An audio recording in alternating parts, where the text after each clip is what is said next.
the law of manifestation demands absolute clarity.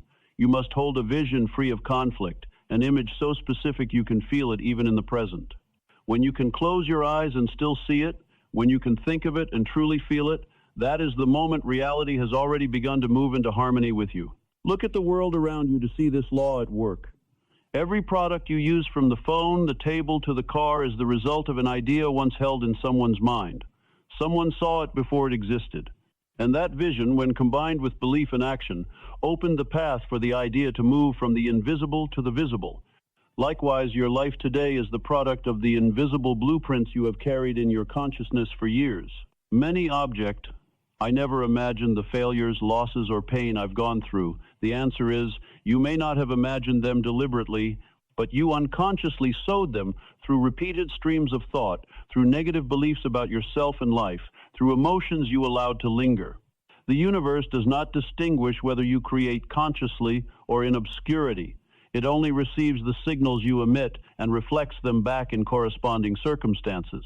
That is why the first step in applying the law of manifestation does not lie in frantic action, but in awareness of your stream of consciousness. You must pause and ask, what am I truly focusing on? What image dominates my mind each day? What beliefs are silently directing my decisions? These questions are like a light shining into darkness, forcing you to recognize the seeds you have been sowing unconsciously. Once recognized, you can choose again. You can replace old seeds with new ones, replace fear with belief, vagueness with clear vision, inferiority with affirmation of self-worth. That is the only way to ensure that what you manifest into life is the desired outcome, not the byproduct of chaos. The law of manifestation also teaches a profound lesson. Every creation begins within but does not end there. Consciousness is the starting point, but action is the confirmation. A vision will remain an imagination forever if it is not nourished with decisions and practical action. Conversely, aimless action leads nowhere without a guiding vision. Only the combination of creative consciousness and steadfast action can open the way to sustainable reality. When you understand the law of manifestation, you will stop searching for miracles outside. You will know that the miracle has already begun within you. Every thought is a seed. Every belief is a blueprint. Every emotion is a stream of energy helping to shape the picture you are living in. From there, you enter life with a new awareness. Instead of merely reacting to circumstances, you begin to create. Instead of asking, what will come to me, you ask, what am I choosing to manifest? The universe, in its absolute neutrality, will always answer you. It does not take sides, does not favor, does not judge. It only reflects. And thus, the true power lies in your hands. The power to choose what is sown into consciousness, the power to shape vision, the power to nurture unwavering belief. When you use that power wisely, you become the architect of reality, no longer a person swept away by circumstances. The law of manifestation is not a distant philosophy, but the practical foundation of all success. One who applies it can turn aspiration into reality, while one who ignores it merely repeats the same old cycle. The question for you is not, is this law true, but what have I been using it to manifest in my life? No resource is more precious than attention. Money can be lost and earned again. Time once gone can never return, but attention is what continually shapes the quality of life. For wherever you direct your attention, your energy will flow.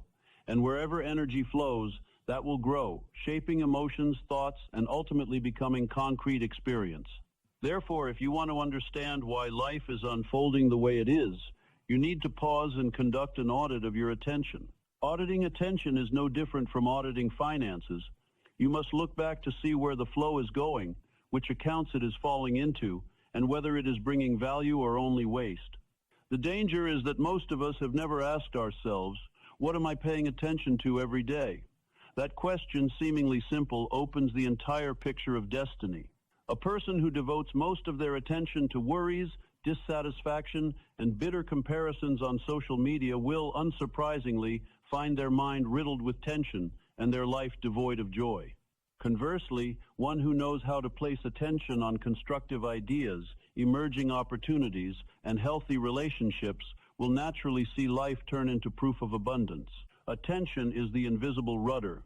It determines toward which shore the boat of the mind drifts. If you do not control it, it will default to the easy route: negative news, gossip, vague anxieties. But when you consciously steer it, you discover a strange power. Anything you sustain long enough within the field of attention has a tendency to take shape in your life.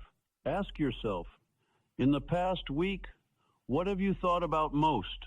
About problems, failures, and lack, or about solutions, aspirations, and new possibilities? The answer is the honest indicator of what seeds you are planting into your mind. And obviously those seeds will sprout.